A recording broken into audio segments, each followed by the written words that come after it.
नमस्कार मंडळी, कसे आहात? स्वागत आहे तुमचं माझ्या व्लॉगमध्ये. बरेच दिवस मी व्लॉग पोस्ट नाही केला, तर तुम्ही विचार करत असाल की मी कुठं आहे, व्लॉग का नाही पोस्ट करत आहे. तर मी आज तुम्हाला सांगू इच्छिते की आम्ही गेलो होतो छोट्याशा ट्रिपवरती. तब्बल 7 दिवसांची ट्रिप होती. त्यात आम्ही 4 वेगवेगळ्या कंट्रीज एक्सप्लोअर केल्या. 4 कंट्रीजच्या राजधानीमध्ये जाऊन फिरून आलो. तर आजपासून मी पुढचे जे 4 व्लॉग टाकणार आहे त्याच्यामध्ये मी ह्याच ट्रिपबद्दल तुम्हाला सांगेन किंवा दाखवेन. चला तर मग सुरुवात करूया. तर आम्ही बर्लिनमधून निघालो.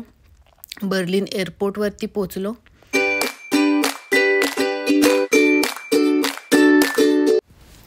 आमचा प्रवास चालू झाला बर्लिन एअरपोर्टपासून.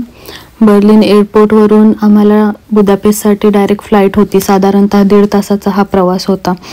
तर आम्ही बर्लिन एअरपोर्टला पोचलो आणि आता तुम्ही बघू शकत असाल की आमचं बोर्डिंग जस्ट सुरू झालेलं होतं. सकाळी जवळपास 7च्या दरम्यान ही फ्लाईट टेक ऑफ करणार होती आणि इथं तुम्ही बघू शकत असाल आमचं बोर्डिंग चालू आहे. इथून पुढचे 1.5 तास म्हणजे जवळपास 8:30 पावणे 9च्या दरम्यान आम्ही बुदापेस्ट एअरपोर्टला पोहोचणार होतो.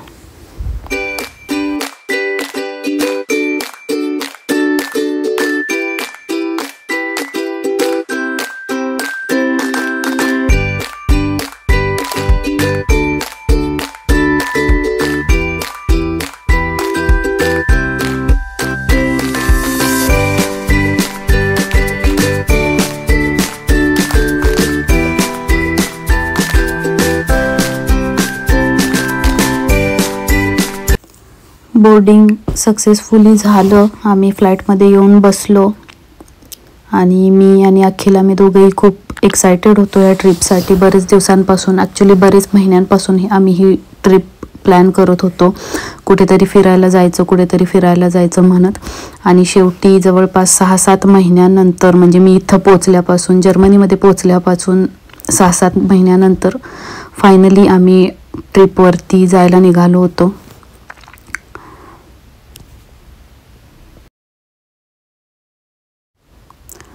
फ्लाईट बुदापेस्टमध्ये लँड झाली आणि सगळे लोक उठून उभे राहिले बाहेर पडण्यासाठी. आम्ही सुद्धा बाहेर आलो आणि त्याच्यानंतर आम्ही बुदापेस्टच्या स्ट्रीट्सवरून चालताना मी हा व्हिडिओ बनवला आहे. तुम्ही बघू शकत असाल ह्या ज्या इमारती आहेत ह्यांचं जे बांधकाम आहे ते किती जुन्या प्रकारचं आहे. मोठमोठे खडक किंवा कोरीव काम, नक्षीकाम अशा प्रकारचं बांधकाम आहे. इन्फ्रास्ट्रक्चर खूप पुराणं आहे. हे बघा. आणि बुदापेस्टमधल्या बऱ्यापैकी सगळ्याच इमारती अशाच जुन्या प्रकारच्या आहेत आणि जुन्या प्रकारचं बांधकाम, जुन्या प्रकारचं नक्षीकाम, मोठमोठे खडक ह्यांच्यापासून ह्या बिल्डिंग्स बनल्या आहेत. मला ह्या बुदापेस्टच्या स्ट्रीट्सवरून चालताना खूप साऱ्या अशा बिल्डिंग दिसल्या जुन्या पद्धतीच्या.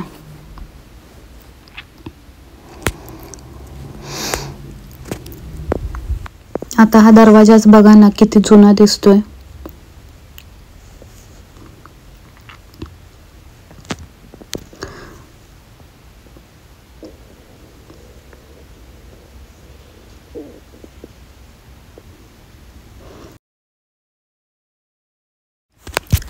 आणि अशा भल्या मोठ्या दरवाजांच्या पाठीमागं वाडा पद्धतीची घरं.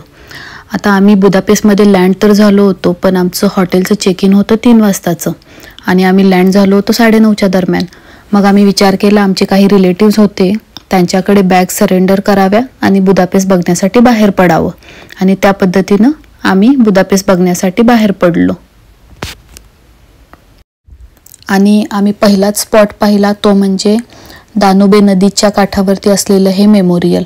ह्याच्या पाठीमागचा इतिहास असा की जेव्हा नाझींनी 60 हंगेरियन ज्यूइश लोकांना गोळ्या घालून त्यांची हत्या करण्यात आली होती, तेव्हा त्या लोकांना त्यांनी त्यांचे शूज काढून ठेवायला सांगितले होते आणि त्याच्यानंतर त्यांना त्यांची हत्या करून, ह्या उद्देशानं की त्यांच्या डेड बॉडीज नदीच्या पाण्यामध्ये पडून वाहून जाव्यात, ह्या उद्देशाने त्यांना गोळ्या घालून नदीच्या काठी ठार करण्यात आलं होतं आणि त्या लोकांच्या स्मरणार्थ इथं 60 पेअर्स ऑफ शूज दिसतील तुम्हाला, ज्याच्यामध्ये पुरुष, स्त्रिया आणि लहान मुलांचे सुद्धा शूज आहेत. हे लोखंडाचे शूज बनवून ठेवलेत आता त्यांनी आणि हे जमिनीबरोबर फिक्स केलेत, म्हणजे हे कुठलेही शूज, ह्याच्यापैकी कोणताही शू तुम्ही हलवू नाही शकत.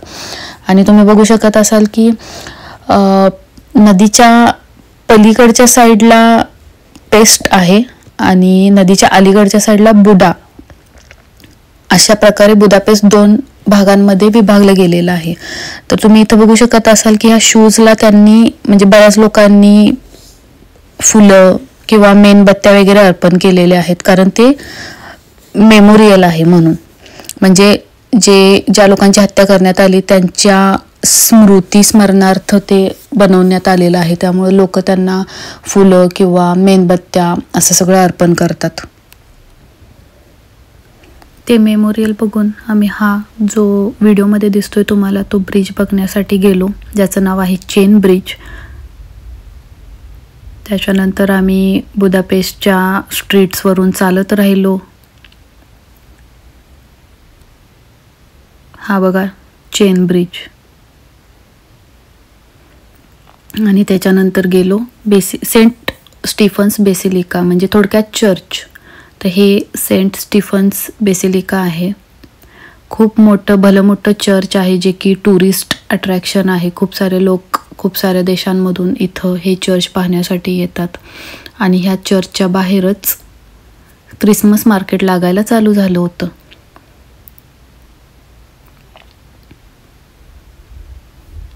हे जे छोटे छोटे तुम्ही हट्स बघताय खाली चर्चच्या पायाजवळ, हे ॲक्च्युली क्रिसमस मार्केटसाठी तयारी चालू झाली आहे.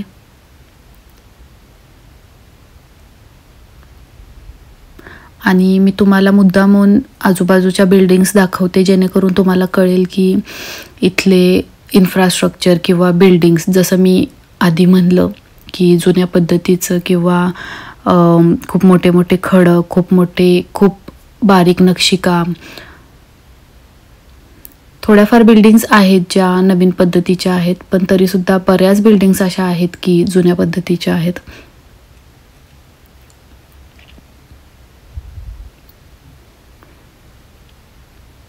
आता ह्या चर्चवरचं सुद्धा नक्षीकाम बघा.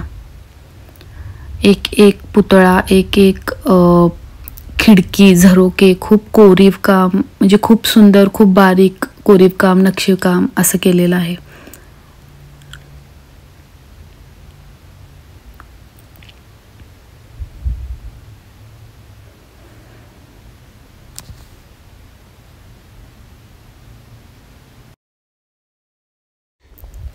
सेंट स्टीफन्स बेसिलिका बघून आम्ही आमच्या बॅग्स कलेक्ट केल्या आमच्या रिलेटिव्सकडून आणि तिथून आम्ही निघालो आमच्या रूमकडे. आणि वाटेत हे अजून एक सुंदरसं चर्च लागलं.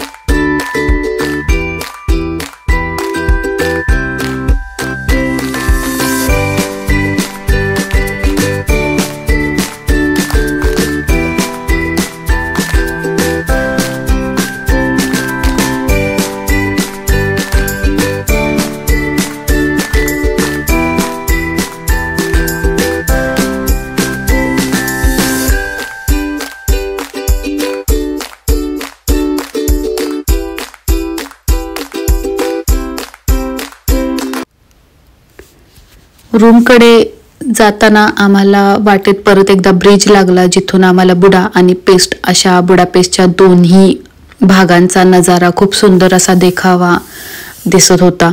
मग त्या नजाऱ्याचा आस्वाद घेण्यासाठी आम्ही बसमधून उतरलो आणि ब्रिजवरती उभे राहून बुडा आणि पेस्ट बघत बसलो. आता मी तुम्हाला दाखवते आम्ही काय काय बघितलं ह्या ब्रिजवरती.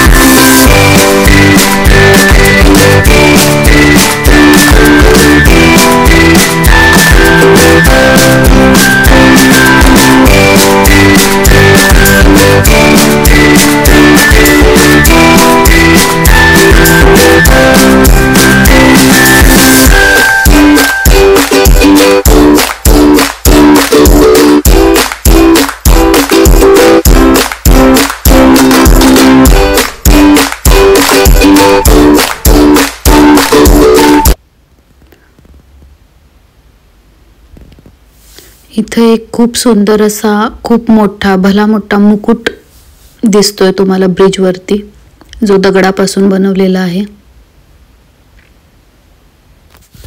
आणि हा भला मोठा मुकुट बघता बघता आमच्या लक्षात आलं की अंधार पडायची वेळ झाली होती. संध्याकाळचे 4 वाजले होते. तर आम्ही डिसाईड केलं की आजचा दिवस इथंच संपवावा आणि उरलेलं बुडापेस्ट दुसऱ्या दिवशी पाहावं. तर भेटूया पुढच्या व्लॉगमध्ये. तोपर्यंत बाय बाय.